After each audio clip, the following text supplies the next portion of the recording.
My name is Asad Akhtar, and I'm going to be your guide mentor. So we started off our class basically with hardware and servers.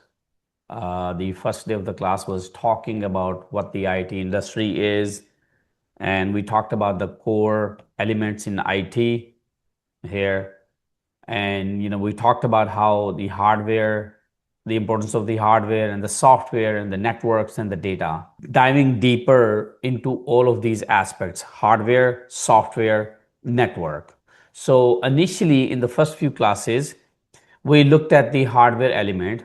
Basically we looked at the servers, and we opened up the servers, bare metal servers, and we saw the CPU, RAM, motherboard, and we saw all the other elements, the core components of the server. We also had you connect to the terminal. And if you are attending this class right now, I would advise you to log into the terminal. Once again, the os.linux.us. So we looked at the different components of the server: CPU, RAM, motherboard, the storage devices, and network card, and the cooling system. And we identified these parts and their functions along with it. And the next thing we did was basically we got into the networking. I explained you guys that in order to form a network, you have to have some devices, for example, laptops, desktops, servers, printers that you want to connect with each other. And in order for us to connect these devices with each other, we need a device called switch. And I explained you guys that all the devices connect to the switch, which is it's a physical phenomenon. Switch looks like this right over here.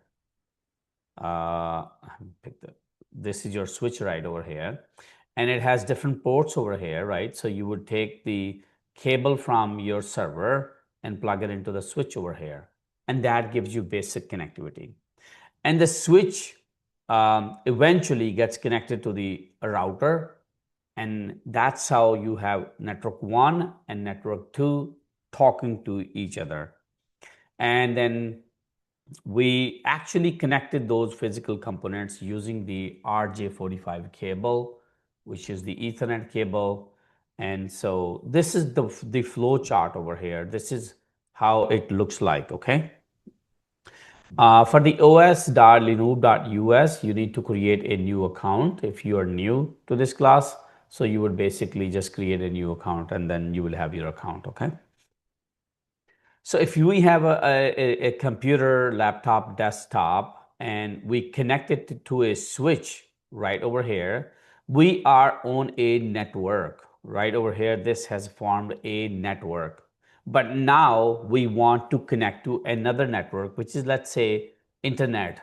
You want to go to the internet, you want your social media app to work, you want to visit a New York Times website or CNN or whatever your favorite website is. That would be considered an internet because that's an outside of your home. But at home, this is what this situation looks like at home. You have your laptop and you're connected to your switch. At home, switch and router is a one device. And now your switch is, sort of like a router 2 at home. But in the enterprise networking, you have a switch as a separate device, and then you have your router. You get connected to the router, and then the router basically sends your packets out to the internet. And of course, there is an in-between firewall. The firewall is like the security guard at the door that looks at what's going outside of your network and what's coming inside to your network. And you can train that security guard to block certain type of traffic, outgoing as well as incoming. The traffic means whenever you visit a website, you type cnn.com. The minute you start typing cnn.com, your computer is sending some packets to the servers at CNN data center. And so this traffic is divided between frames and packets.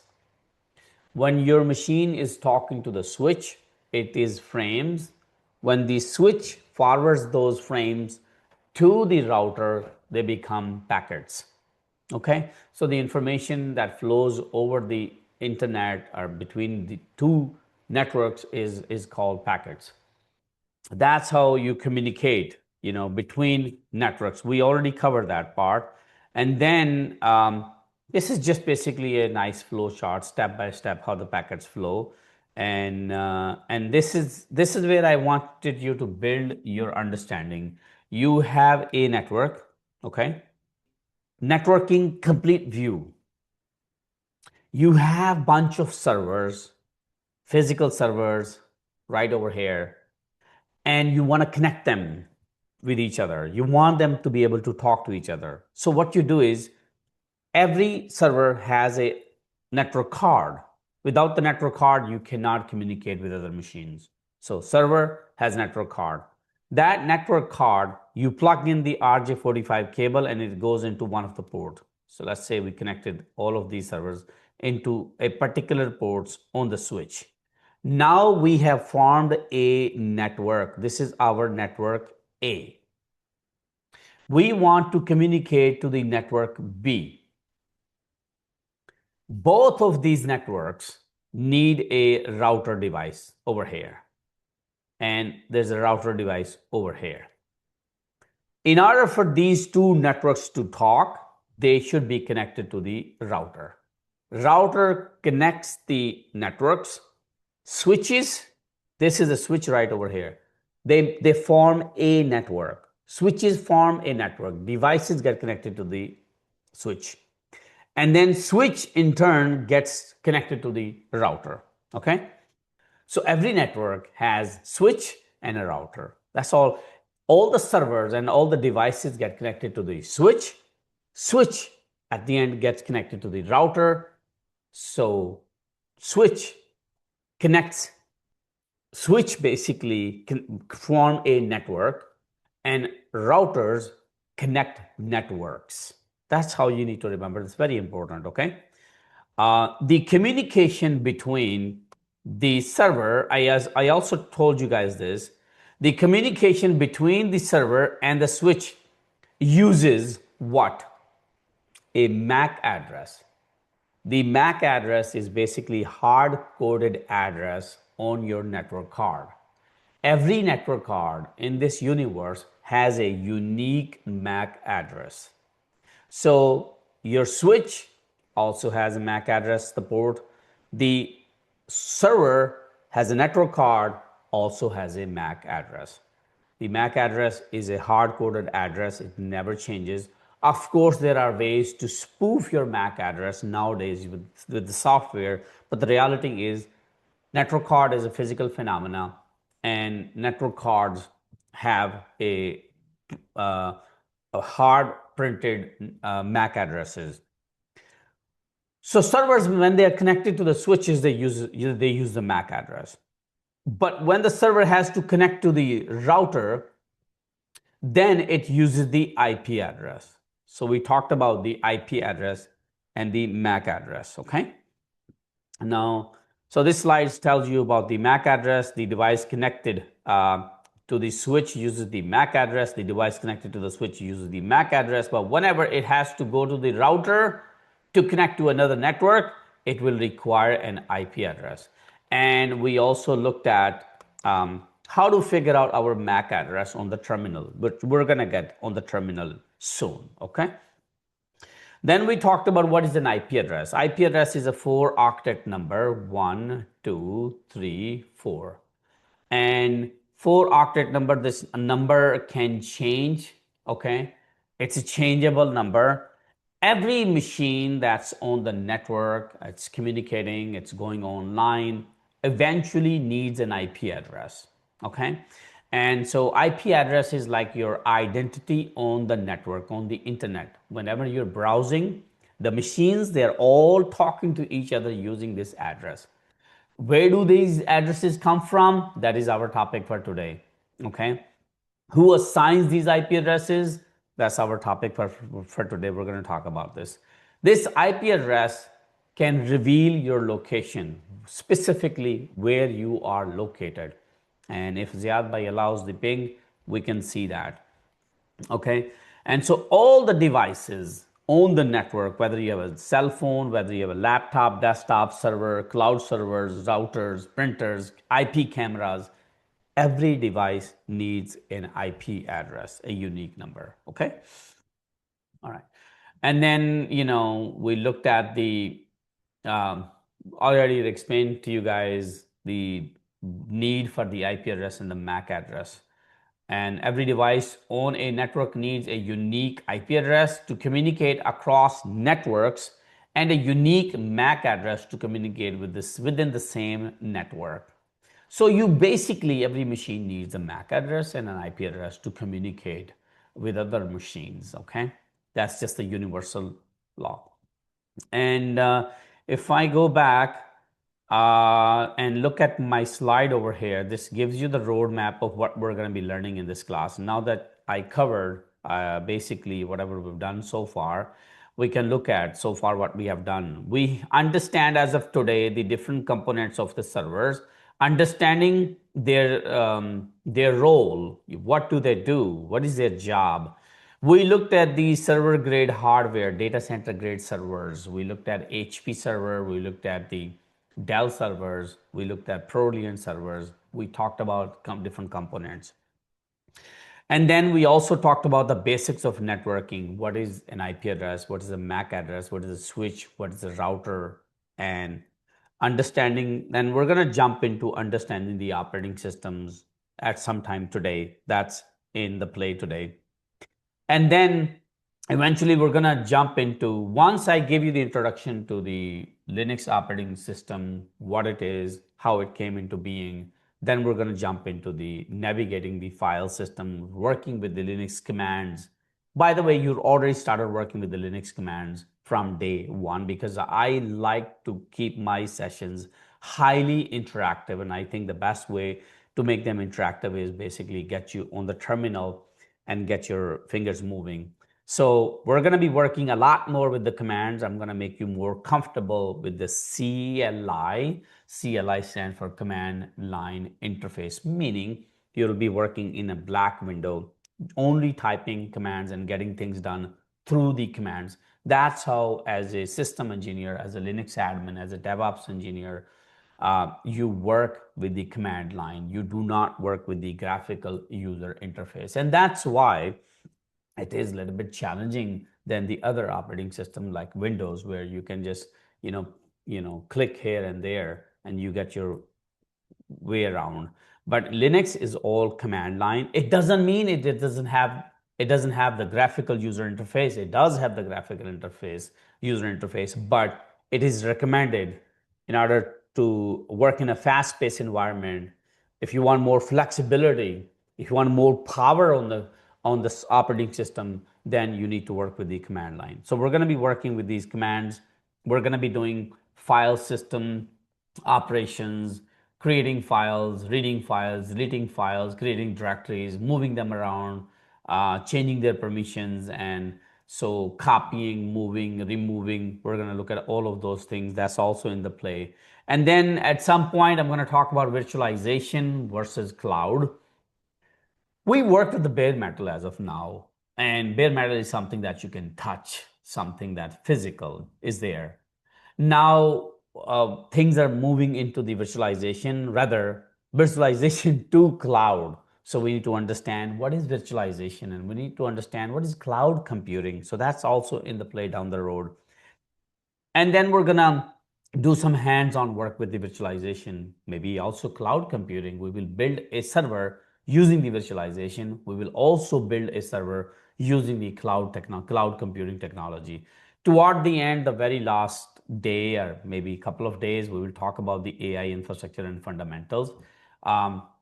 What is running the AI, large language models and machine learning? Where is it sitting? What are those components? And how can we take advantage of learning those skills? We will talk about the NVIDIA software suite, CUDA drivers and tools. We'll talk about, what is the function of the GPU in the AI, and compare the GPU with the CPU. That's pretty much the roadmap for this class, and that should give you a good foundation to take a decision rather to see if you have a spark in you to learn more about these technologies and if you have an interest in these technologies. And most importantly, why are we learning these technologies? Because it is that the AI is a very hot topic right now. And as of today, most of the server grade operating system is accepted as Linux operating system is the widely accepted server grade operating system. So we need to be familiar with the Linux operating system. We are going to become a Linux admin, Linux engineer, and then we're going to look into the DevOps, become a DevOps engineer. And then at the end, we're going to basically look into the AI infrastructure fundamentals to become an AI operations engineer. So the job perspective changes for you. It opens up a lot of doors for you because as the AI is spreading like fire, data centers are going to be exploding. The number of applications are going to be exploding, and you need more professionals in Linux engineering, DevOps engineering, and AI operations. And there's going to be a lot of jobs. And I'm dealing with the jobs on a daily basis. And I promise you, and I swear to God, my students are bringing 2 to 3 offers every single day. Those who are working hard, you know. Now the market is such that you need to work hard. It's it's more demanding market. They demand skills from you, real proven skills, and that's what we teach at Linoop. And this is where you're getting a taste of what it looks like, what it feels like to be with Linoop, to learn the skills that basically powers the cloud industry. Okay. All right. So let's move forward. Everybody understand the roadmap and everybody knows what we are doing. Okay. Yes, I will be giving you guys the test. Well, the Linux was founded 15 years ago, but we've been doing training and placement 15 years ago, since 15 years, but I have 26 years of experience in the IT industry. I've been on both sides. I was working at AT&T Labs Research for 20 years, and I worked there as a systems engineer. And then I started teaching and training because my passion was to change lives, impact lives, and tell people how to make $100,000, and throughout these 15 years, I have trained more than 2,000 students and helped every single person that came to my platform. And those who worked hard, they became crazy success. Some of my students are at the director level now. Some of them are managers. Some of them are team leads. Some of them are just starting, but they are highly successful. And the reason I started this because I saw a gap between what the universities are teaching and what the employers are looking for. And by the way, these skills they do not teach you in the universities. And then came the Udemy and YouTube, which is great. You can sit and learn anything. The problem with those platforms is there's still a gap. They will teach you how to create a file. They will teach you how to install packages, but they're not going to teach you why you're going to do this. And they're not going to teach you how applying the file and installing applications and troubleshooting is applied to actual work. When you go to the interview, the manager is looking for the problem solving approach. Okay, they're going to give you a problem and they're going to ask you to solve it. And they're going to ask you, what experience do you bring? What have you done? What ticketing tools have you used? What change management processes are you familiar with? And how do you build systems? Unless somebody who has real proven experience sits down with you and train you on those technologies, you're not going to be able to understand these things. You cannot learn these things over Udemy or YouTube because there are processes involved and you need to understand the framework, and therefore we are making things easy for you. Okay, let's continue.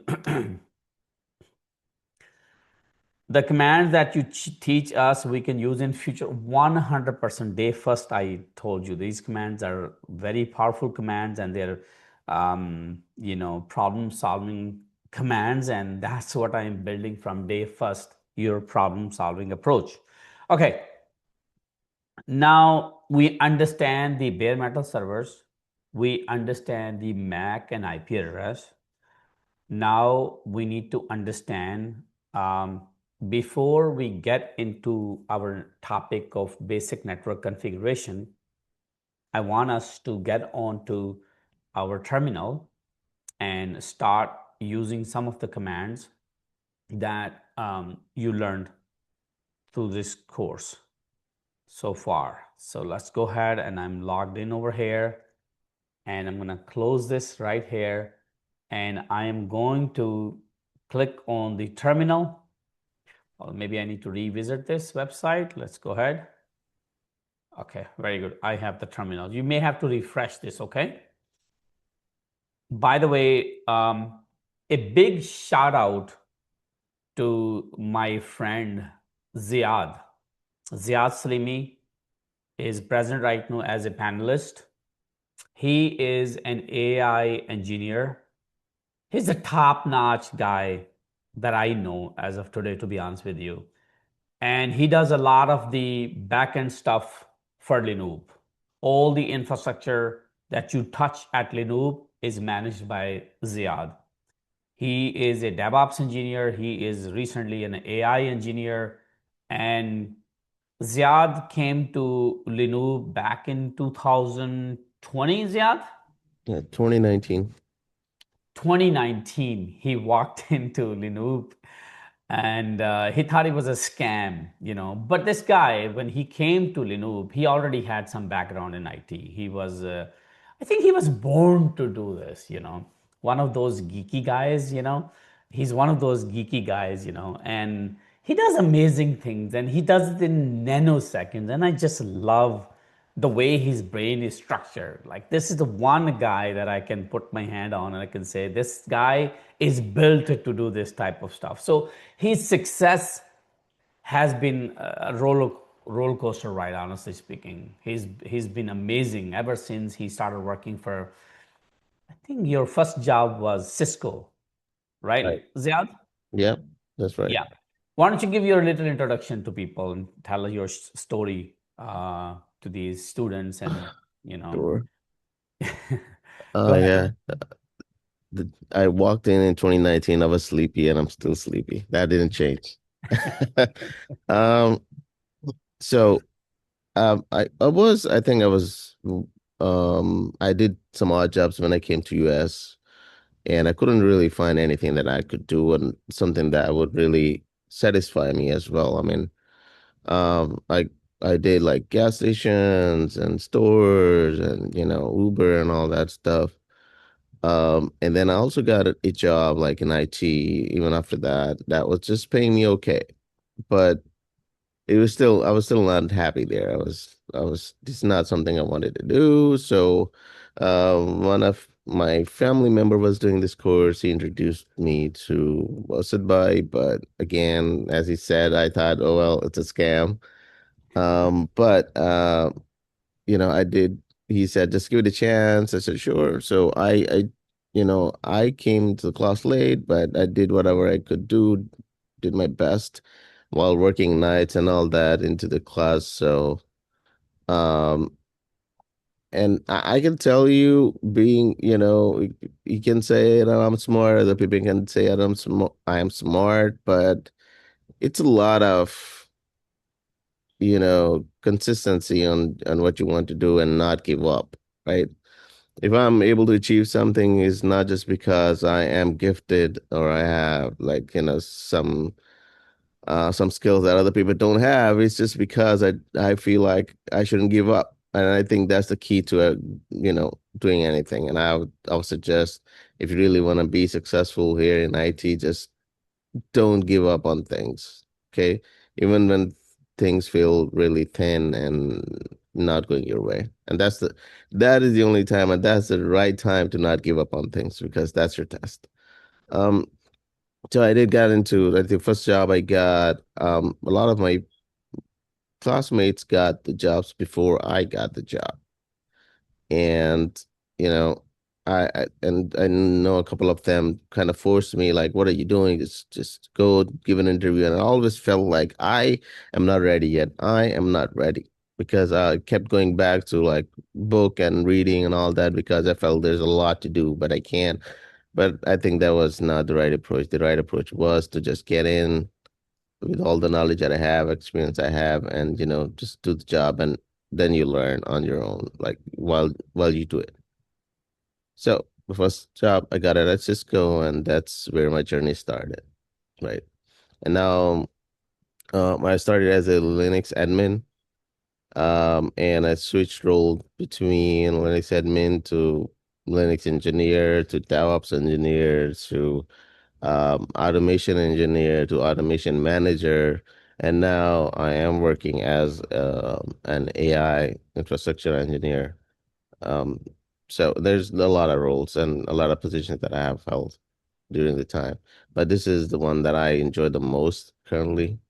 Um, so I will say this, that this platform has changed my life, and I wish that I could have been here earlier, but it is what it is, and I hope and I would suggest you guys also pay close attention to things, and start your journey, right?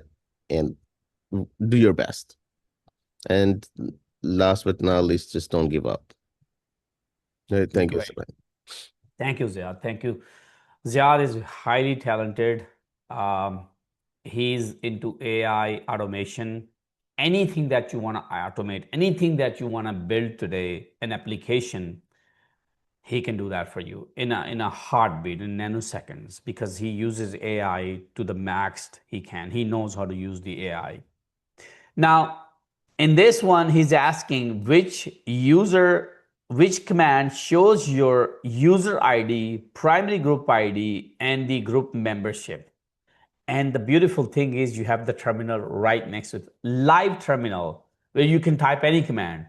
So what's that command that gives you the user information? ID command. So of course, it has to be lowercase.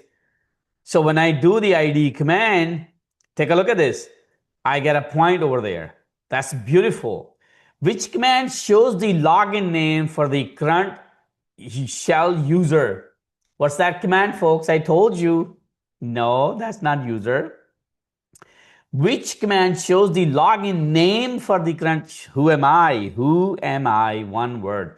You go there. You got another point over here. You got 20 points over here. Let's see. Which command shows how long the system has been up and running? Uptime command. Beautiful. Folks, you can see over here, the server is up for 9 days. This is the system date, and this is the load average. Okay. All right. So we have 144 logical cores. About only 1.5 of those 144 logical cores, only 1.5 is being used right now. That's the processing power that we have right now. All right, let's get back over here to the question. Which classic command shows network interface details? Which classic command? The classic, gives me the hint. Okay, this has got to be the old school ifconfig command. The old school ifconfig command. Let me try this. Oh, wow, I got that right. Well, I could have easily, picked nmcli, but, he's clever. He gave me that guideline that it's the if config that is the classic command, And come to find out, these are all of my interfaces. On the left side is the name of my network card. On the right side is the detail about the network card, what information the network card has, and which is useful to me. And we're going to dig deeper into this today. All right, let's go next one. Which network manager command shows detailed device properties for the system? Aha, I need your help on this one, folks. nmcli. nmcli. Okay, beautiful. Network manager command line interface is the command that Ziad is looking for in this quiz over here. All right, so we can quit out of this. We can press the Q to quit out of the output. We're gonna dig a little deeper into the nmcli today because that's what we're working on. And then the next question he has is, I did say nmcli. Okay. Let's go over here. Okay. Done. And let's see over here. Somehow it's not giving me the credit for that. Which network manager command shows detailed device properties for the nmcli dev show? Okay, pick the IP address. After checking the network manager details, choose the primary IPv4 address for this host. Aha, right here. What is the primary IP address of this host? So let's take a look at this. Well, the first one should be the primary one, right here. 101. Beautiful. So I'm just going to click on this guy. Excellent. It's not 1.1 because that's the default gateway. It's 101. Okay, now let's move to the next one. Pick the gateway. Now choose the default gateway shown by the system network configuration. If you folks look at this, I'm going to dig down a little deeper into this one and explain you the default gateway. And so it makes sense to you what we are talking about. Come over here and take a look at the output of the EN interface. And so if you understand this, right over here is your name of the interface. This is the NIC. This is your network card. And of course, it's by the Broadcom and Next Extreme, and that's the model of this one. And right over here, help me to find out what is this over here. Those of you who were present in the Wednesday class and those of you who are going to transition into my paid program because you want your $120,000 job, starting salary. That's your MAC address. And this is the IP address. The INET is the IP address, which is right over here. IP address. Okay? Right over here. Now, let me explain you what is default gateway. So, let's start with this over here. Every server, this is how the 1U rack server looks like, right? Every server at the end of the day, ladies and gentlemen, something called has a network card. It can have multiple network cards, right? And let's take a look at the properties of this network card over here.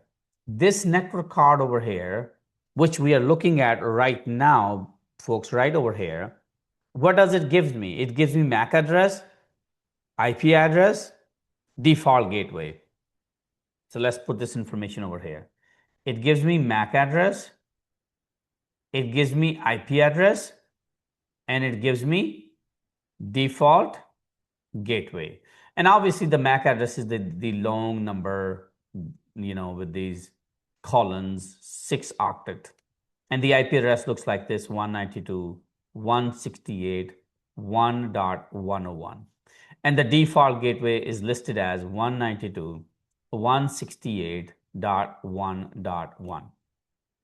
Okay? Is everybody with me so far? So this is what basically the nmcli is giving me. nmcli is giving me the properties of this network card right over here. And now what this information basically means, that's what I'm going to explain you right now. Well, I told you that every network card, let's just say this is my network card, right? Every network card at the end of the day needs a MAC address, it needs an IP address, and it needs a default gateway. Okay? And let's try to make sense out of these things. MAC address is basically the hardware address. The IP address is basically the IP address of this network card. It's called the soft address, maybe, if you want to call that. This is basically needed for your machine to go online, for your machine to be able to communicate. And the default gateway is basically the gateway, the doorway where the packets come in and go out. You didn't get that. Let me explain it to you. Let's take a look at this picture over here. I have a server A over here, server B over here, and I have a server C over here, and I have a server D over here. And I want these servers to communicate with each other. What do I need in between over here? I need to bring in a switch. I brought a switch over here. I placed a switch. Of course, the switch has ports, and I'm drawing these ports. Now, what do I need over here to connect this switch? What do I need over here to connect this switch to these servers? And of course, every server has a network card. We need Ethernet cable. So we use the Ethernet cable to connect to this one. We need the Ethernet cable to connect to this port. We need the Ethernet cable to connect to this port. We need the Ethernet cable to connect to this port. This is my network A. When this communication, of course, every network card over here needs the following. It has to have the MAC address, wrong color, has to have the MAC address. It has to have the IP address. It also has to have the default gateway. Okay. It also needs another thing called subnet mask, which is used for the networking. I will explain you the subnet mask later on. The MAC address is the hard-coded address. The IP address is assigned to every single machine. How it's assigned, we will talk about that later on. But it has some IP address over here, which is 192.168.101 for this server. For this one, the IP address might be 192.168.1.103. For this guy, it might be the IP address 192.168.104.1.104. And this guy might be 192.168.1.107. You see, each one of them has a unique IP address. Are you with me so far? I want a particular machine from here. Okay. I want this particular machine now to communicate with the machine on a different network. So let me go over here and create a bunch of other machines over here. Server, server, server, server. And what do I need in between to connect them? A switch. Okay. And I have obviously the cables plugged in, cables plugged in, cables plugged in, cables plugged in. Okay. Yes, each NIC has a unique IP address and MAC address, right? And the default gateway is pretty much same for all of these machines. The default gateway is same. I'm going to explain you what the default gateway is. So every network needs to have a router. So this is how the routers actually are,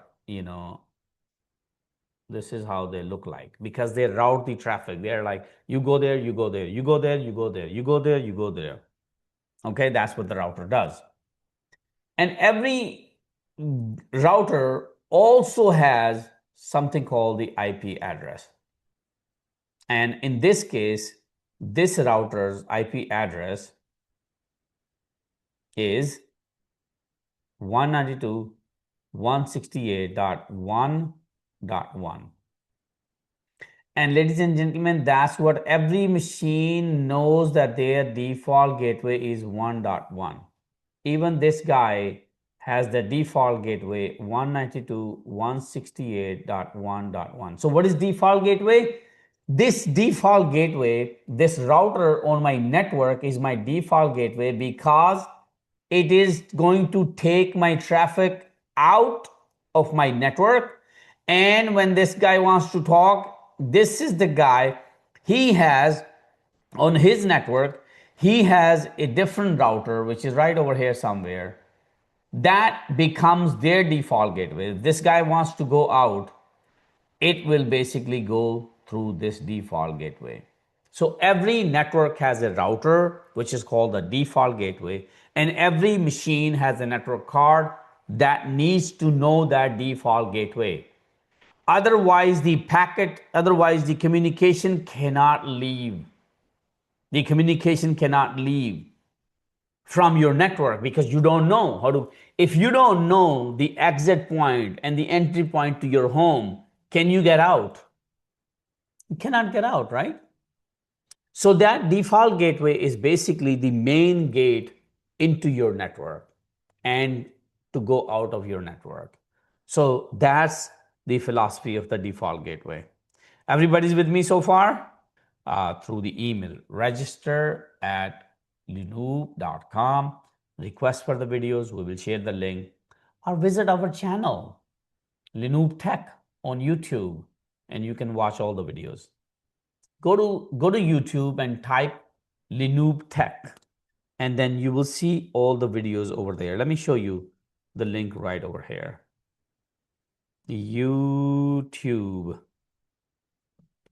youtube.com. Get ready with your questions. We're going to take questions for 5 minutes, then we're going to take a break over here. I'm going to come over here. I'm going to type Linoob Tech. The first thing shows up over here, Linoob TEK, right over here. And that's where you see this young, handsome man over here. Not the best background over here, but because I had to work with the bare metal server, so I chose this environment. Okay. And so go ahead and watch these videos, and we have videos from the previous year as well over here. If you want to, watch those videos, you can watch those videos as well. What about 00? 00 means you have no IP address. Where is 00? How do you check on the Mac? Mac is ifconfig. How do you check on the Mac? Mac is ifconfig. If you pay attention over here, I'm using the wireless LAN adapter. You need to be able to identify your network card. I'm using the wireless LAN adapter, and this is my IP address right over here. And this is my default gateway. Oh, there you go. There you go. Beautiful. Now, if I am on my computer, on my Windows computer, which you are right now, and I want to know whether my machine is capable of going to the internet. Can my machine communicate? Is my machine online? Can I connect to the internet? If you're a geek person like Ziad Bhai, okay, he's a true geek, you would do everything through the command line, okay? And you would use the ping command, and then you would ping any host that you want to check that you can reach to that host. You can reach to that website. So ping google.com. You see the reply is coming back. That means my machine is able to connect to Google website, or my machine is able to send packets to Google server. And it's just not one machine at the end over there. It's probably thousands of machines, but at least one of them is replying back to you. Ping CNN.com. Ping CNN.com. There you go. I can also ping CNN.com. Ping Instagram, because that's where you get your dopamine, most of you guys, right? How many of you guys are hooked up to the social media, and that's where you get your dopamine, and you need that daily dose of social media, otherwise you cannot go to sleep. Especially if you're a young kid, you definitely. There you go, okay? Oh, nicotine, okay, we got some folks over here getting their dopamine from nicotine. Okay, that's some, thing. But Geo News, okay, there you go. Adnan is using the smart for his dopamine. I like that, okay? All right, so now let's check your default gateway again. Right over here, default gateway. Ping your default gateway. Ping 10.0.0.1. What am I pinging? 0.0.1. There you go. Okay, so now let's get back over here. Understand that every machine, my laptop, my desktop, my server, has a network card. That network card has to have the IP address, subnet mask, default gateway, and that's how I can get online and communicate with other machines on the network. Get back over here to my quiz and finish the quiz.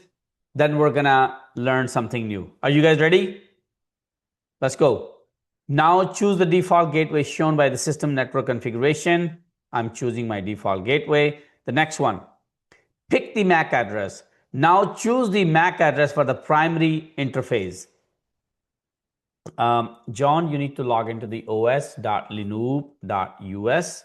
Once you are there, you will click on the labs.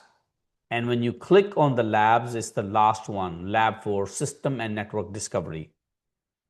Now let's take a look at the network, let's take a look at my MAC address, folks, nmcli.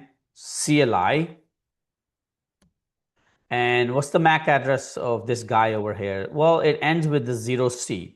So let me go over here and see, 0C right over here. Excellent, that's good. Block devices. We talked about the block devices, storage devices, correct? Which command lists all the block devices? Listen, if you know this stuff, you're amazing, okay? You're already on the path to a six-figure salary, lsblk. And this is how I can see my all the block devices over here. If you're new, this is a foreign language to you, don't be scared. We taught this stuff to our students in the 3 sessions. Those sessions are on YouTube. So conquer your fear by learning, okay? And that's the only way you can conquer your fear. Learn, okay? And so let's go over here. Which command shows the CPU, model, architecture, and core units, core counts? Well, lscpu. It shows me I have 144 logical cores. It shows me the vendor is Intel. It shows me the make and model over here, Xeon processor. We talked about this in great depth. It's recorded on YouTube video. Watch my YouTube video. DMI hardware table.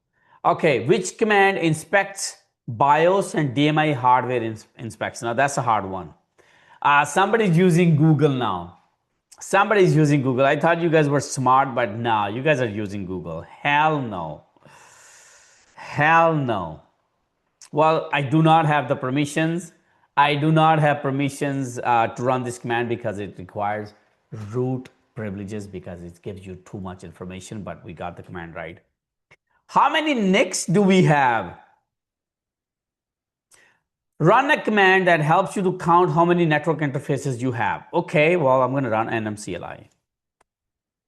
How many? I have 1, 2, 3, 4. I have 4 interfaces. How many NICs do we have? Where do I put how many NICs do we have?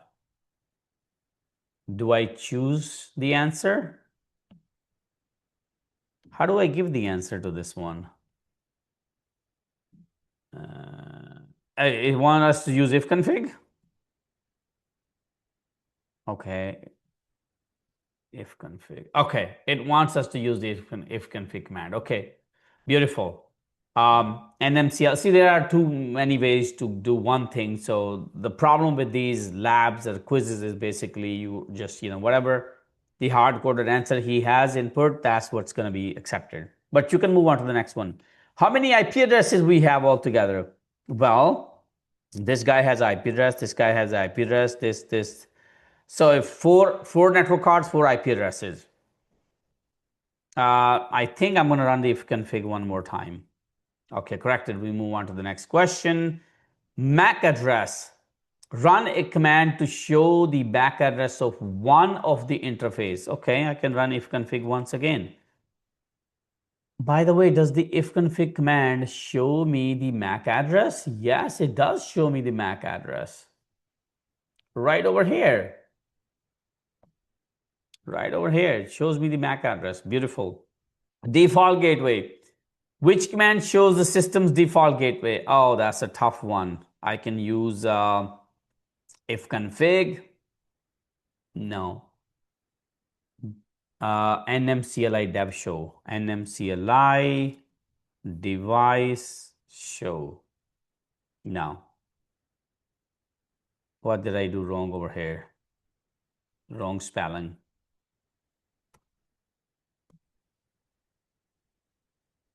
Okay. Let me do nmcli device show. Okay, worked. Perfect. Okay, ping the local host, folks. Before I come to this slide, I want to talk about the DNS because that's kind of important. You know how you guys are able to just get on a command line or on your browser and you type www.google.com. You know, let's talk about it over here. I think it's a lot easier on the screen. Let me know what you guys think about the screen versus the laptop screen. Okay. So you know how you guys get up every single day and you type www.google.com and it loads a website for you, right? And while we're saying all of this time, I've been saying all the computers need an IP address to communicate. So if computers use IP addresses to communicate, right? I'm not typing the IP address in here. I'm typing the host name. I'm typing a English word over here. So where is the IP address? Wherever I go, cnn.com, am I typing the IP address over here?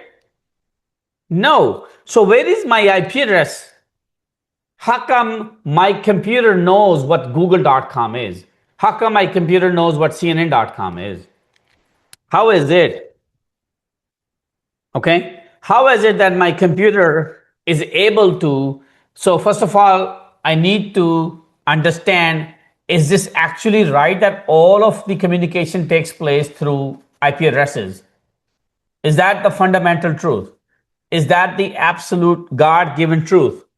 Well, it is true. It is God-given truth. All the devices on the network needs an IP address to communicate. They only understand IP addresses. They only understand numbers. So how is it that my machine is able to find out that google.com has some specific IP address, whatever that IP address is, some 4 octet, something over here, something over here, something over here. Well, ladies and gentlemen, the computer scientists were smart. They realized early that humans are, they're not going to remember numbers. So they came up with a solution. The solution is called DNS. Domain Name Service. DNS. Let's talk about the DNS over here and we move forward. The DNS is domain name system. The DNS, ladies and gentlemen, domain name system is basically translating human-friendly names into IP addresses. So basically, whenever you guys type google.com, this is where you are right now, okay? You have your laptop. On your laptop, you are typing www.google.com, right? But your computer only knows IP addresses. So you are supposed to enter the IP address over here, but you entered the name, some computer name, because name is easy to remember. So your computer now is going to contact another computer on the network, which is called the DNS computer. And that DNS computer has a big database over here of all the websites and their IP addresses. So it quickly looks up google.com in their database and it returns the IP address. So now over here, basically at the back end in your browser, the IP address is entered.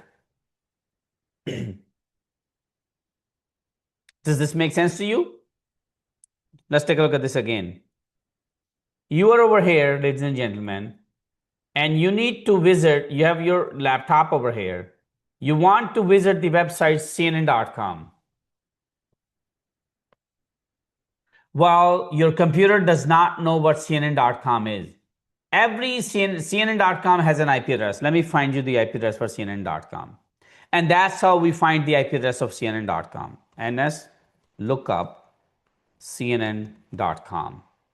That's the command, nslookup CNN.com. And if you come over here, this is one of the IP addresses. It has multiple IP addresses. This is one of the IP addresses. So I'm going to take the easiest one, 151.101.3.5. Remember this IP address, okay? 151.101.3.5. So I come over here. Now I know the CNN.com IP address is 151.101.3.5. So your computer, this laptop over here, when you type in CNN.com, it scratches his head and says, oh my God, this guy wants to go to CNN.com, but I don't know where is CNN.com. What am I going to do with this now? But this computer knows that in case he doesn't know the IP address of any website, it will contact another system called DNS system, which is always on the network. And that DNS system has a big inventory of all the websites and their IP addresses. It will quickly look it up in that directory. It's like a phone book, and it will give you the IP address for that one. And at the back end, this IP address is actually replaced with the CNN.com in your browser. Does this make sense to you guys? So if I were to ask you, what does CNN.com, what is DNS, what does DNS server do? What does the DNS server does on the network? All right. So is DNS service here? What is DNS server first of all? DNS service is a service. It's a service that basically this service runs on a server on your network.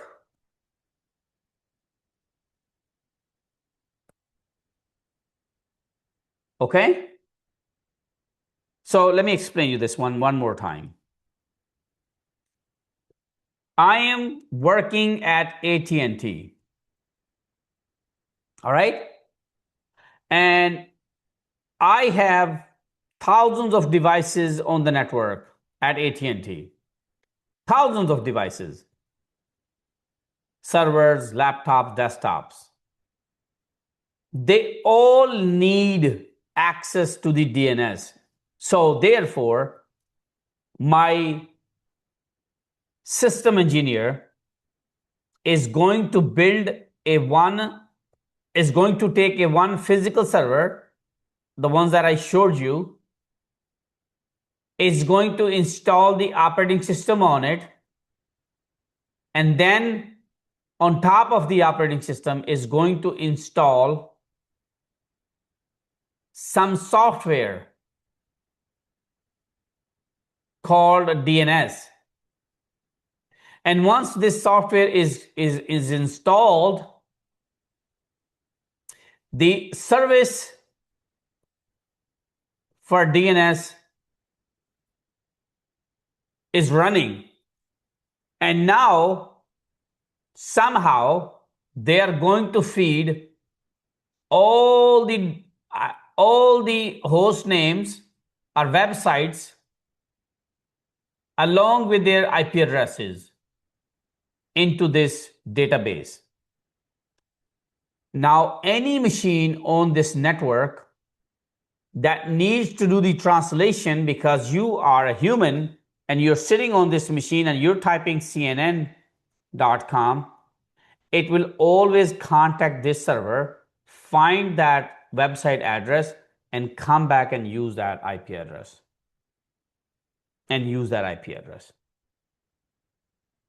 How many of you are confused on this concept? How many of you are confused on this concept?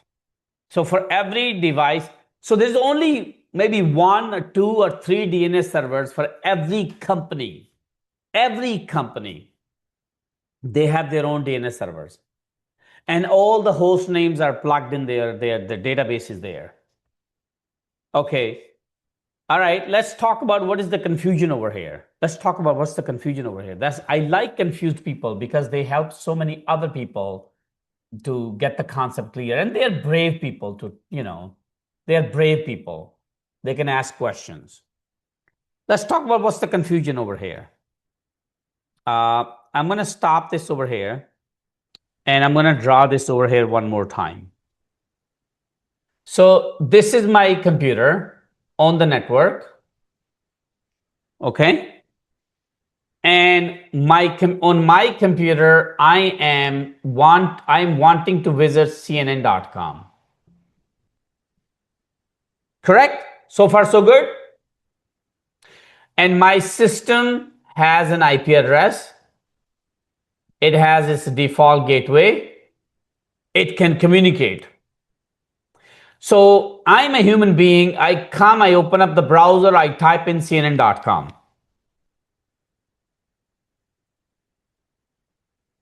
Okay? Just understand what DNS is, first of all. That's what my objective is. For you to understand what DNS does. DNS is a domain name service. What does it do? It basically translates the IP address to host name. And it does the reverse thing. It takes the host name and translates into the IP address.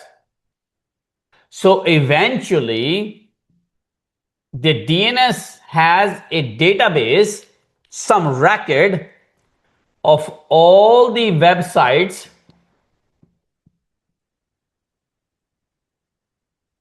along with their IP addresses. So all the websites along with their IP addresses, your DNS server basically, just to give you the clear picture, okay? So this one server on your network, there's a one server on your network that knows all the machines on your network and their IP addresses.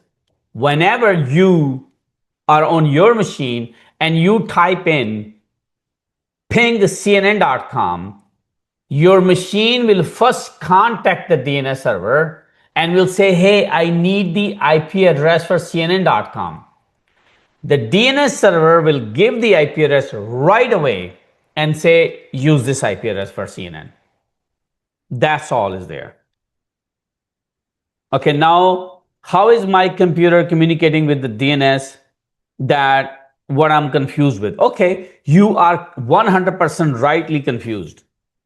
Okay, because your ISP, your internet service provider, is giving you the DNS from when they have given you the router on your network.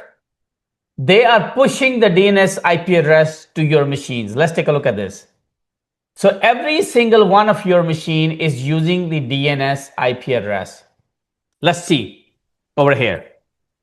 Let's go to our command line and type ifconfig one more time on your Windows machine, on your Windows or on your Mac, whatever you're using, not on Linux for now.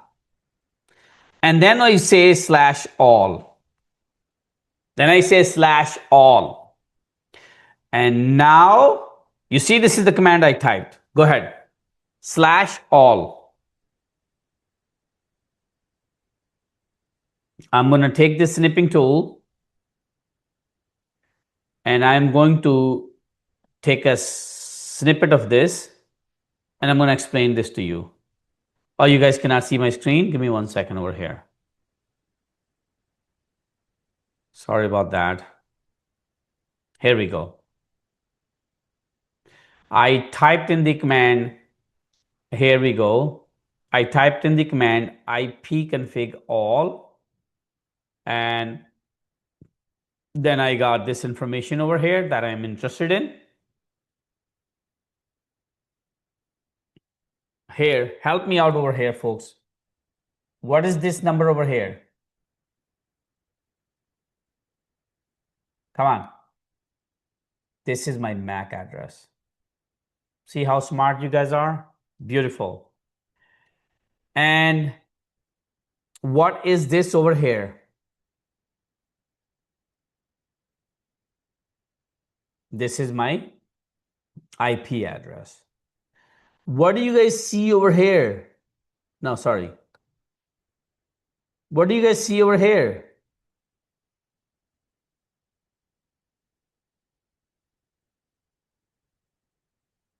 This is the DNS server IP addresses. All of these are DNS server IP addresses. 75, 75, 75. There you go. 75, 75, 76, 76. Now this is my home computer, my laptop. Who is giving me these DNS? It's not on my network. Who is providing me these DNS servers? My internet service provider. Internet service provider. ISP. Who is my ISP? Comcast. So my machine is getting the DNS. So 75, 75, 75. Okay? Now, ladies and gentlemen, whenever I come in here, whenever I type in here google.com, what is my machine? Who is my machine contacting first to get the IP address of Google? And what is that Google? What is the DNS IP address? What is the DNS IP address? It's a 75, 75, 75. My machine contacts the DNS server first, gets the Google IP address. But once it does it, then it caches that IP address. It doesn't do it every time. Once I type google.com, it goes first time, it gets the IP address, now it remembers till I reboot my machine. It remembers because it has it in the cache memory now. It is in the cache memory. So that is the function of the DNS. Okay. And so let's see what it's saying over here. DNS converts humanly friendly domain names like google.com into IP addresses. So whenever you are over here, whenever you want to visit a website, the request goes to the DNS server. The DNS server finds the IP address that's matching your request, whether you want to go to Instagram or TikTok. The DNS server quickly finds, okay, where's TikTok? And then it sends the IP address back to your browser. It all happens seamlessly. You cannot see that. It's all under the hood. But you need to know what DNS does. So is it difficult? Domain name service or domain name system? Is it difficult to know what it does? DNS is the phone book of the network. Okay? It makes your life a lot easier. Okay? Make sense. Internet service provide me 100%. Internet service providers provide you the DNS servers. When you're working for the enterprise, Bank of America, JP Morgan Chase, they have their own DNS servers. And when you go on their network and you type ifconfig or ipconfig, you will also see the DNS servers over there. If you remove the DNS server, then you cannot use any host names. You cannot type google.com, cnn.com. You will have to type the IP addresses for each host. The host name is, when you type google.com, that's the domain name. Okay, but when you work in for Google, every computer in Google's network has a computer name. It has server 101, server 105, or whatever the server, then the domain name. .google.com. Okay, so that's the idea of the DNS. So far so good, or is it getting boring for you guys? Is it getting boring for you guys? All right. Let's get on a command line real quick, and let's kill the boredom over here. Go to the terminal. Go to the terminal. What's the command ifconfig/all? The command is used for Windows. Now we are on Linux. Let's find the command to get my host name on, get my DNS name on the Linux machine. Okay? The command is nmcli, dev for the device, and show, show. Are you guys not able to hear me? Somebody's saying I'm not able to hear you.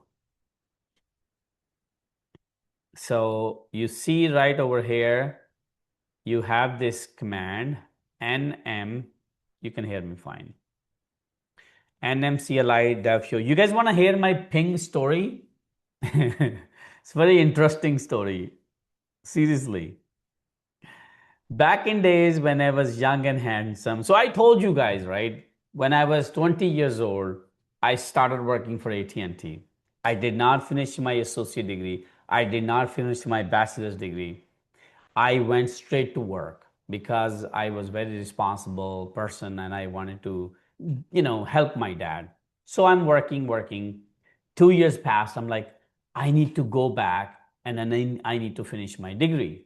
So I transferred out from Kingsborough Community College to CSI, College of Staten Island. In Staten Island, for my major was computer science, so I transitioned into the 4 years program. I had some credits already, and I started my first class. The first class that I went to at CSI, College of Staten Island, it was Introduction to Operating Systems, Intro to OS. And they were teaching Unix operating system in that class. So when I walked in, there's like these, 35, 40 kids, and there's a teacher standing over there in front of the board, and she's teaching about Unix operating system, very first day. And I walked in and I go all the way in the back and I find my chair and I sit down over there.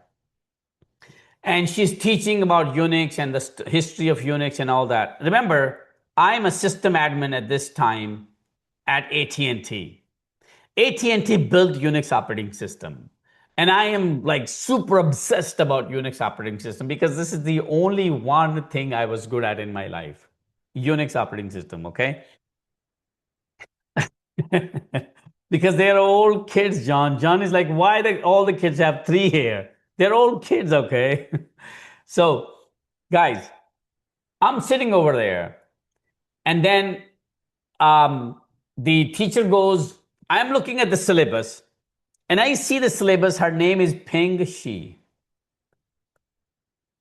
She's a Chinese teacher, first time teaching at CSI. Maybe she's still there. Ping Shi. Ping Shi, okay? Yeah. So at the end, she stopped the lecture and she goes, anybody has any questions? And I was trying to be funny, and I said, what, your name is Ping? She goes, yeah. I said, what's the ping used for in Unix systems?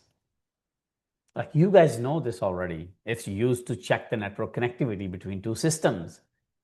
And she goes, she's like, she has no idea what I'm talking about. She goes, can I see you after class? I said, yes, I would love to see you after class. Young girl at that time, first time ever teaching. She was confused. And when the class ended, she goes, what are you talking about? Ping is my name.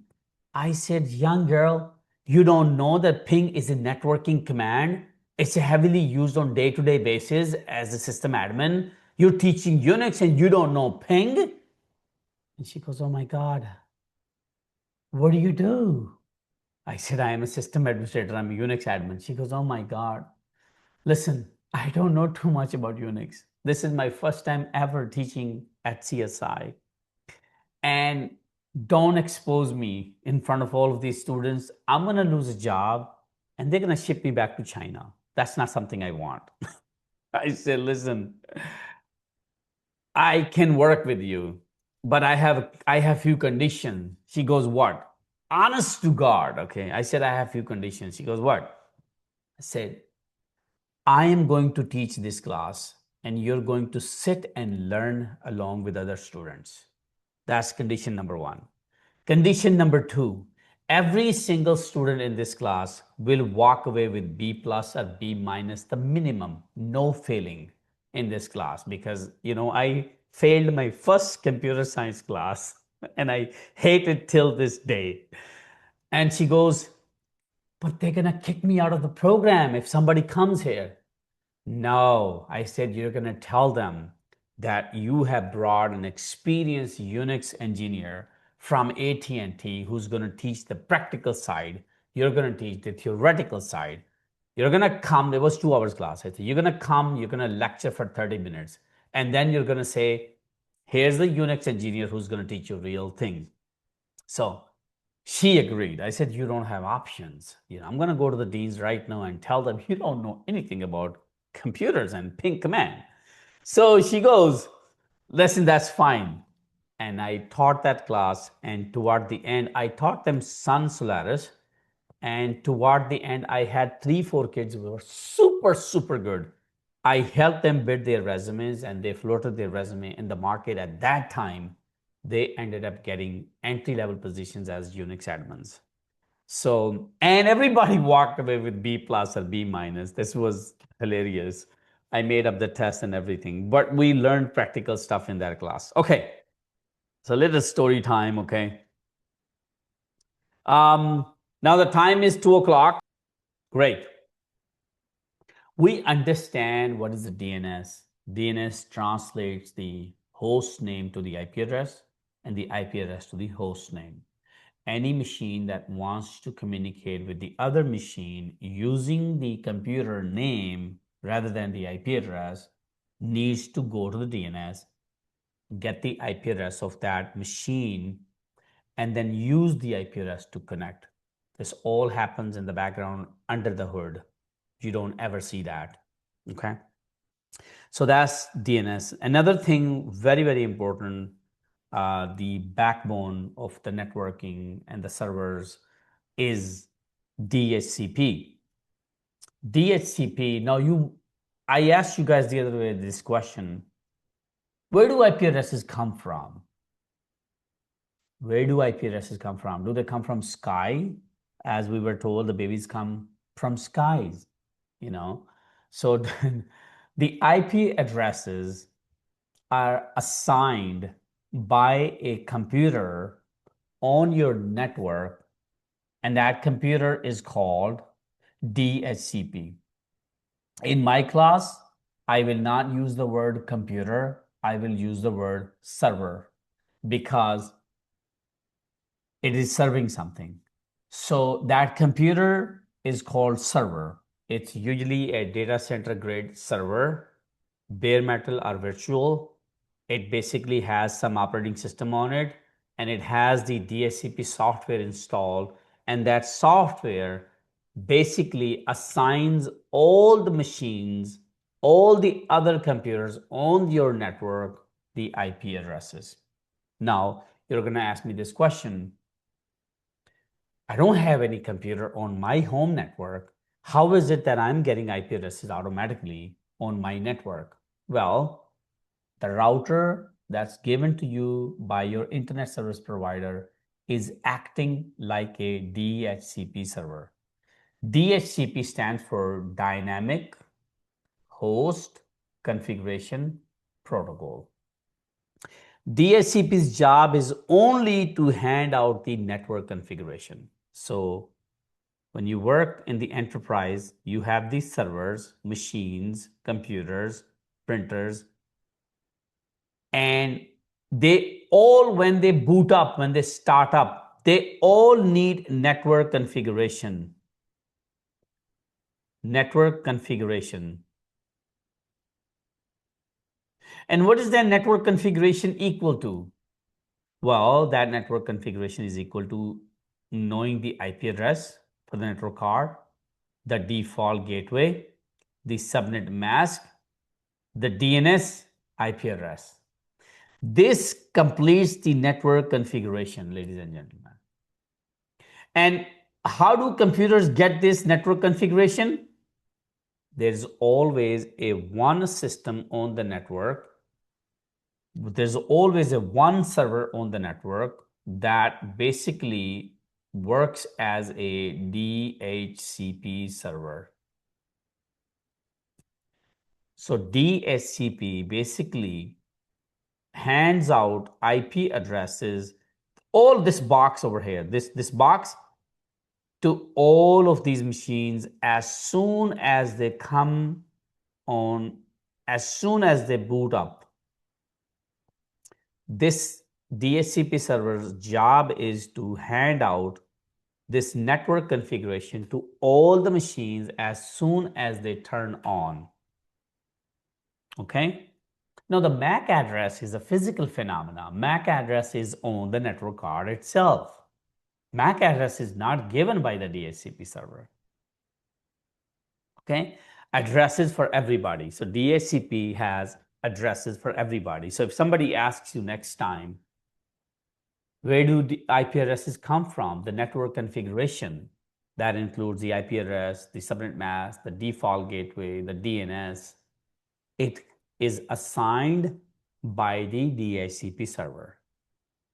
Alternatively, you can manually assign any IP address to your computer, to your server, to your laptop, to your desktop, to your server, whatever IP address you want to assign. It's your choice.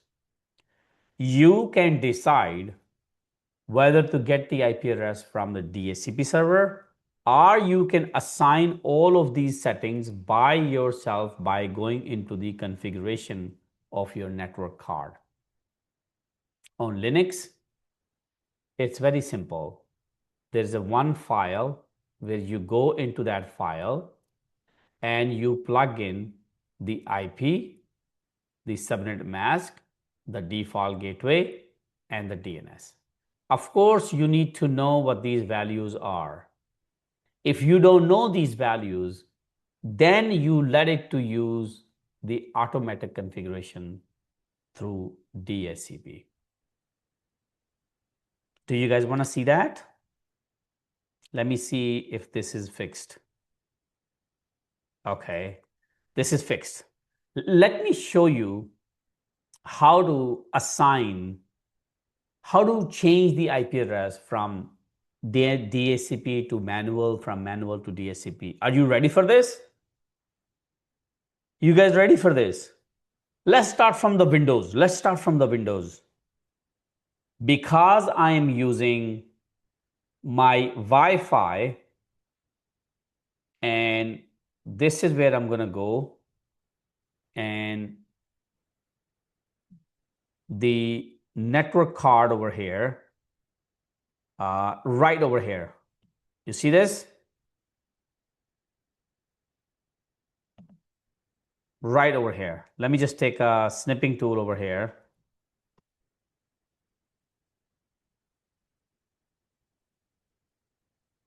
And see right over here the configuration. This is for my Windows machine. This is my SSID. I don't know how I got this SSID name. One of my kids probably chose that one. That's okay. IP address assignment. IP address assignment is done through DHCP automatic. If I want to change this, I'm going to hit edit. I'm going to set it to static IP address. So this is automatic.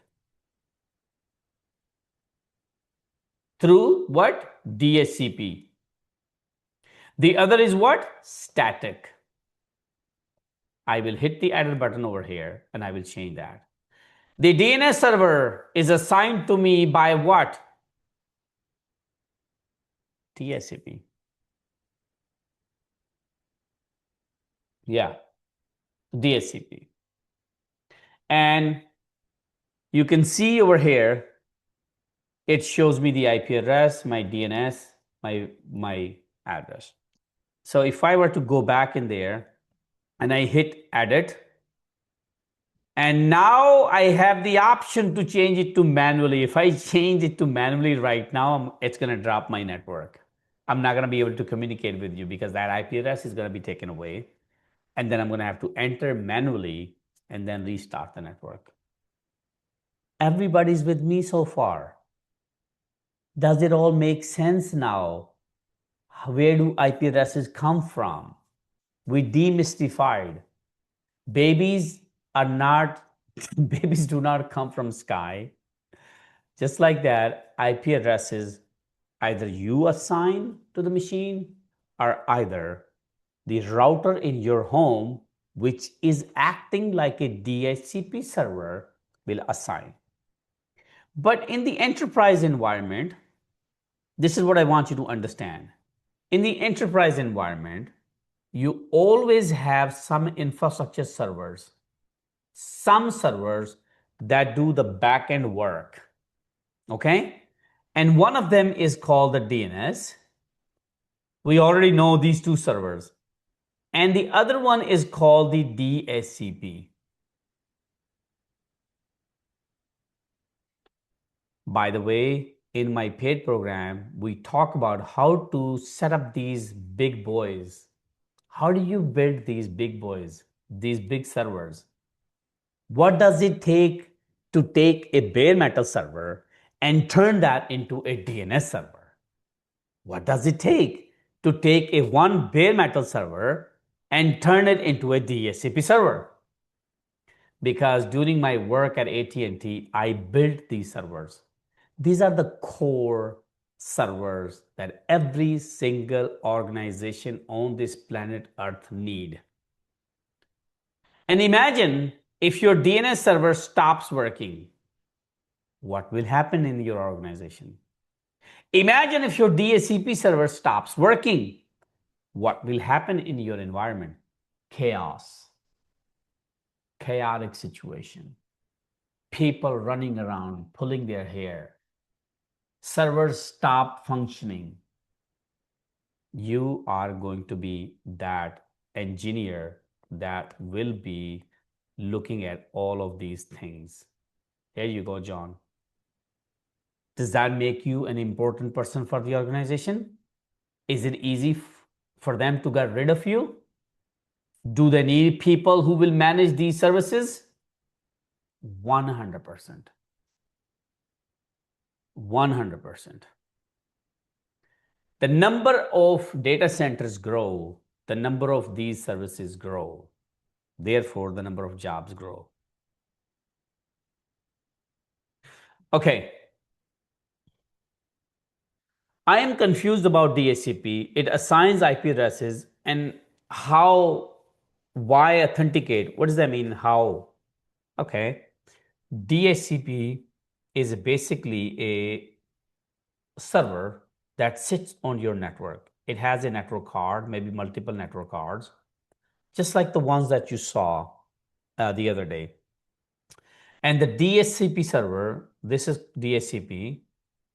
It has an operating system, most likely Linux, or it could have Windows too. It has some software. It has some software that makes it a DHCP server. The software is DHCP. And you can go to Google and you can say, I need to download a DHCP server software for Linux, and it will show you. And then you do the configuration of the DHCP. And now its job is to assign IP addresses to all the hosts on the network. How it does it, that's not the topic for today. That's something we're going to teach you in the paid program, how the DHCP discovers all the computers on the network. How does it communicate with each other? They don't even have an IP address. Hey guys, If a computer does not have an IP address to begin with, how is this computer going to talk to another computer when there is a switch in between? How are they going to talk to each other? Say that again. MAC address. You guys are great, okay? So using the MAC address, this server is going to send a broadcast message. Hey, I need somebody to give me an IP address, default gateway, subnet mask, and DNS. Otherwise, I'm going to die today. And then this DHCP server acknowledges that, hey, I got you. I got you. Don't worry. I'm here. I'm going to take care of you, okay? Here's the IP address. Here's the subnet mask. Here's the default gateway. All that configuration is passed down to this server, and the server says, oh, thank you so much. You're so kind. You're so amazing. You're so loving. And that's how the relationship is built. And by the way, you can see this transaction taking place in the logs. Like, oh, I'm needed IP address. Okay, I got you. I got the IP address for you. I'm sending the IP address and the configuration. It's so beautiful to see all that communication take place between systems. We're going to show you under the hood communication between these servers. Now we understand. Yeah, okay, good job, Abdul. Now we understand what is DHCP. Now we understand what is DNS. Now we can talk about the network configuration, and that would complete the network communication. And after that, we should be able to get onto our Linux topic, get started with the Linux topic, give you introduction to Linux, and then it's all commands. It's all action. So far, so good? I don't know. I feel like there's no energy in the class today. You guys are like, oh my God, this guy is bullshitter. He's always talking shit about his class. He's always selling us something. I don't know how I feel about this guy. He seems like a scammer. He's got a beard too. So I don't know, man. We'll see. We'll see, you know? I mean, who the hell is going to get you a $120,000 job within 6 months? That seems like too good to be true. Yeah, I have had those people. Okay. I have had those people that came to me with their doubts and they walked out with success. Okay. All right. So let's talk about this. And I have had people that come to my free classes and then they come back after 3 years. They come back after 4 years. Once they see their friend or family member, somebody got the job, and they're like, oh shit, I missed the opportunity. You know, the problem I see with my people, because I come from Pakistan, that's where my background is. I was 14, 15 years old when I came here. The problem with my people is they are herd mentality. You know, they're like these sheeps. One sheep moves in one direction, the other one looks at it, okay, that moved. I gotta move too. And then they all start moving. And that sheep stops and they all stop. And this is the biggest challenge that I have, convincing people to know their value, what they can do in their life, not what others are capable of. Every individual is different. This program will not work for everybody. Every individual is different. But if you are that gritty person, and if you want to change your life, and if you are looking for somebody to hold your finger and walk with you for 6 months from zero to hero, we are those people. Okay. So now, exactly. Thank you, Brian. Don't be the sheep, be the shepherd. People ask other people, you attended these classes? Yeah. Did you get a job? No, I'm still looking. You see, I know it's not going to work. You see, these people, this is scam. It's not going to work. How are you going to compare yourself with somebody else? You were born in a different household, different experiences, probably different language, different culture, different values. How are you going to be same as this other person? You don't know their struggle. You don't know whether they were hardworking. You don't know whether they were gritty. You are different. Stop following people and start listening to yourself. What is it that your heart desires? Where do you want to be? If you don't want to change your life, if you really don't want to change your life, don't get into anything. Be comfortable doing whatever you're doing right now. But once you decide you want to change your life, you want better salary, you want better life, you want better opportunities, you want a better looking wife, God knows, okay? A better looking husband. Because everything comes with a price tag in this in today's world. Yeah.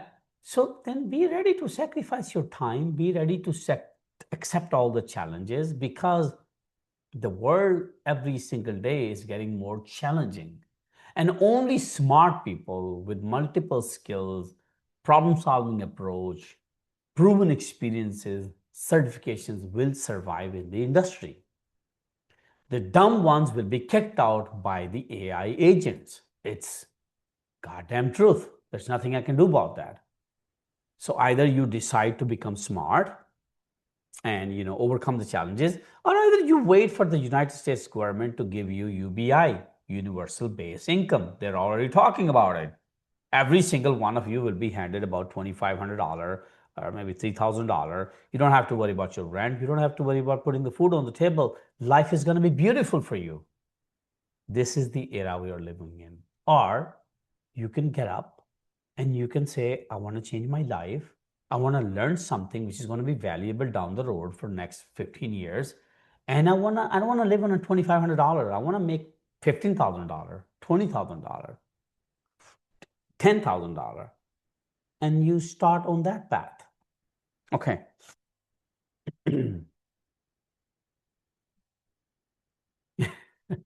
What about somebody saying, what about the second wife? Hey, that's your personal thing, okay? Okay, so now we need to understand the network configuration. Let me explain you this over here. Every network card on this planet needs an IP address. It needs a subnet mask. Now, for now, understand what subnet mask is, and we will talk about this another day. It defines the network portion and the host portion of the IP address.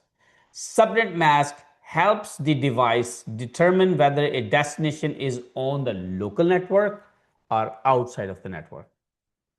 It helps the device determine the destination is on this local network or outside network. Is this packet going to the local machine on this switch over here, or is this going through the router? That's the subnet mask. Subnet mask, basically, every IP address has two parts. One is the network part, the other one is the host part. The subnet mask defines that, rather divides that, these two parts. Okay, this one goes to the network, this one goes to the host portion. It's a pure networking. We don't have to get too much into it. Just understand that every network card needs an IP address, needs a subnet mask. It needs to know the default gateway. The default gateway is usually always ending with 1.1. That's where the traffic comes in and goes out. And the DNS server. The DNS server, once again, maps the IP address to the host name and the host name to the IP addresses. This is how you're able to use human names like Instagram, Facebook to get to online using the computer names. You don't have to remember IP addresses. That's the type, that's the job of the DNS server.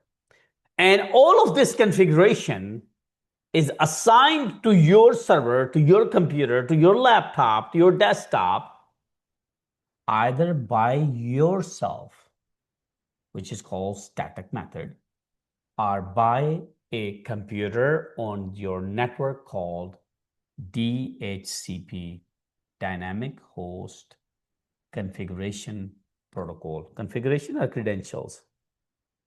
Configuration protocol. This is called the infrastructure server. It is found in every single company. The DNS is there, the DHCP is there, and more things. Switches are there, routers are there, servers are there. Okay. Now we understand the basics of networking. How do you guys feel about this?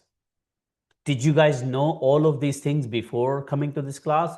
Or you just found out these things and it makes sense to you all of a sudden? Let me know. What do you guys think about this? At least appreciate a man.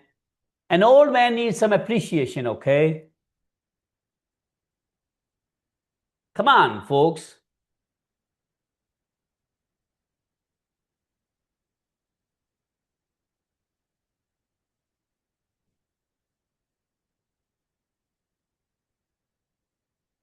Okay, great.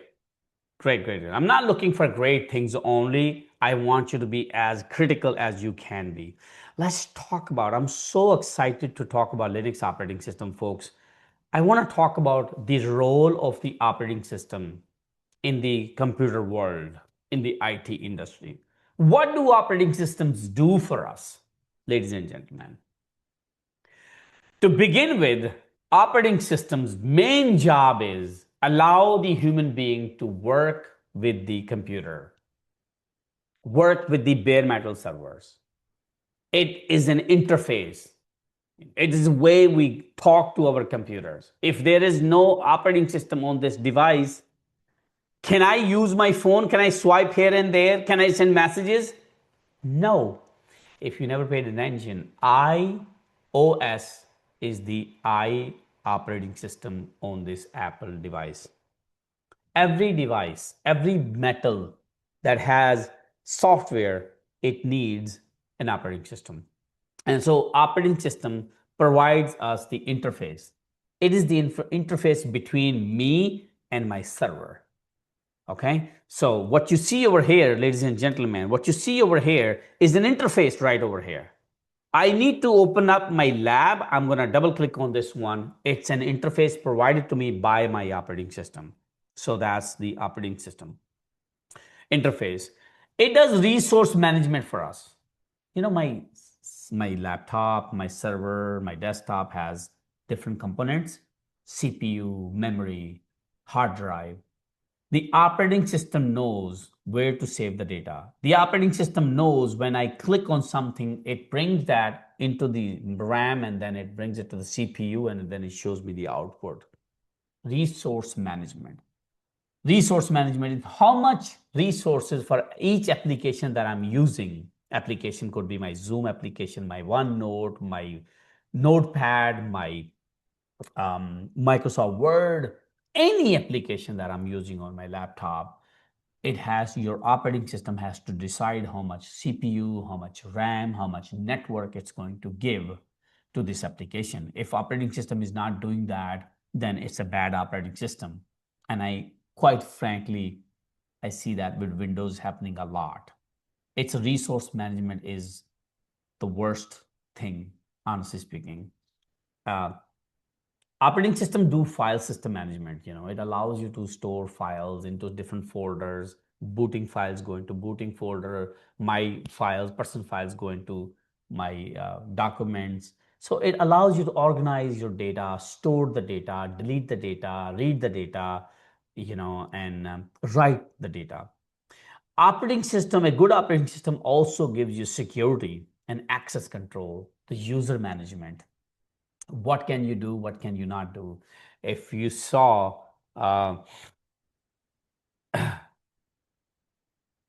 yeah, we'll talk about the paid program. Please pay attention right now. I'm talking about the operating system introduction, right? So security and control access. Who can access your files? Who can access your computer? Who can connect to your computer? What can they do on the computer? This is all provided to you by the operating system. System performance and monitoring. By the way, on the topic of system performance, I want to share my story with you guys. The very first day of this class, you guys joined and I had a very laggy video, right? Do you guys remember that? I used to have a Surface Pro laptop, which I bought about 3-4 years ago. i7, which was about 9 processors, logical processors, or 8 logical processors. I had 16 gig RAM. It turns out that day, very first day of the Zoom class, it gave up on me.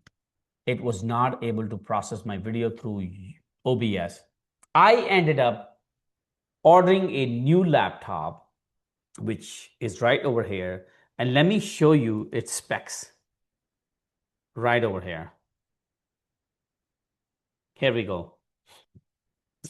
You can see right over here, where's my snipping tool, that this machine has 24 logical CPUs.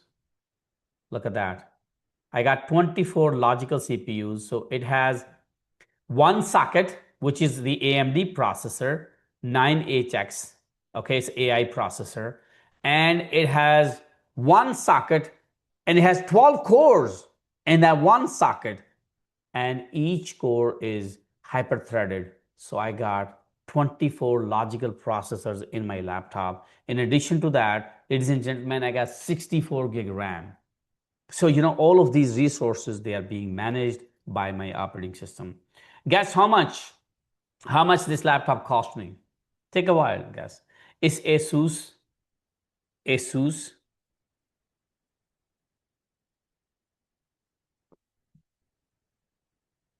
$6,100.